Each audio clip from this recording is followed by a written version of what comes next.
Hello guys, ഇന്നൊരു Sunday ആണ്. അപ്പോൾ ചേച്ചിയാണെന്നുണ്ടെങ്കിൽ വീട്ടിലുണ്ട്. അപ്പം ഞാനും ചേച്ചിയും കൂടെ ഇന്നൊരു ചിക്കൻ ബിരിയാണി ഉണ്ടാക്കാൻ പോവാം. അതായത് ഒരു കുക്കറിലാണ് ഈ ബിരിയാണി ഉണ്ടാക്കുന്നത്. അപ്പോൾ കുക്കർ ബിരിയാണി നമുക്ക് വിളിക്കാം. ഫസ്റ്റ് തന്നെ കുക്കർ വയ്ക്കുക, അതിലേക്ക് ചൂടാകുമ്പോൾ എണ്ണ നോക്കിയാൽ പിന്നെ നമ്മുടെ മറ്റു കറുകപ്പെട്ട ഗ്രാമ്പൂ അങ്ങനത്തെ സംഭവങ്ങളൊക്കെ ഇല്ലേ, അതൊക്കെ നിങ്ങൾക്ക് വേണ്ടത്ര തന്നെ ഇടാം. ഇഷ്ടമുള്ളത്ര വെച്ചിട്ടുണ്ടെങ്കിൽ ഇഷ്ടമുള്ളത്ര ഇടാൻ പാടില്ല, ഒരു ഏകദേശം ഒരു അളവുണ്ടാവില്ല, അത്ര ഇടാം. അതൊന്ന് വാടിക്കഴിയുമ്പോൾ അതിലേക്ക് നമുക്ക് പച്ചമുളക് ഇടാൻ, മറ്റേ വെളുത്തുള്ളി ഇടാം. പിന്നെ നീളത്തിലായിരുന്നു വെച്ചിട്ട് ഒനിയൻ എടുത്തിട്ട് നമുക്ക് എണ്ണയിലിട്ട് പൊരിച്ചെടുക്കാം. ഇത് ലാസ്റ്റ് ഡെക്കറേഷൻ പരിപാടിക്ക് ആവശ്യം വരും.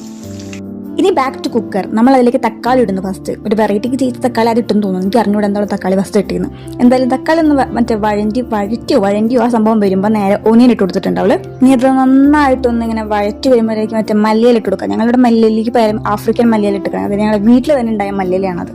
അതിലേക്ക് അത് കഴിഞ്ഞിട്ട് മറ്റേ മഞ്ഞൾപ്പൊടി, chicken masala and red chilli powder കുറച്ച് ഇട്ട് കൊടുക്കാം. കാരണം നമ്മൾ കിച്ചണിലല്ലോ ചിക്കനല്ലേ ആകെ കുഴയുന്നുണ്ടെന്നാവ്. അപ്പോൾ ചിക്കനിൽ ഓൾറെഡി മസാല പുരട്ടി വെച്ചിരിക്കുന്ന കാരണം ഓവർ ആവാൻ പാടില്ല സ്പൈസസ്. അപ്പോൾ ആ സംഭവങ്ങളൊക്കെ ആഡ് ചെയ്യുന്നു. പിന്നെ ഒരു ഗ്ലാസ് അരിക്ക് 1.5 ഗ്ലാസ് വെള്ളമാണ്. അപ്പോൾ ഞങ്ങൾ എത്ര ഗ്ലാസ് അരി എടുത്തു, എത്ര ഗ്ലാസ് വെള്ളം ഒഴിച്ചു എനിക്ക് ഓർമ്മയില്ല. എന്തായാലും കറക്റ്റ് അളവിന് എടുത്തിട്ടുണ്ട്. അപ്പോൾ നിങ്ങൾ 1 ഗ്ലാസ് അരി എടുക്കുകയാണെന്നുണ്ടെങ്കിൽ 1.5 ഗ്ലാസ് വെള്ളം ഒഴിക്കാം. അപ്പോൾ ആ അളവിൽ എടുക്കുന്നു.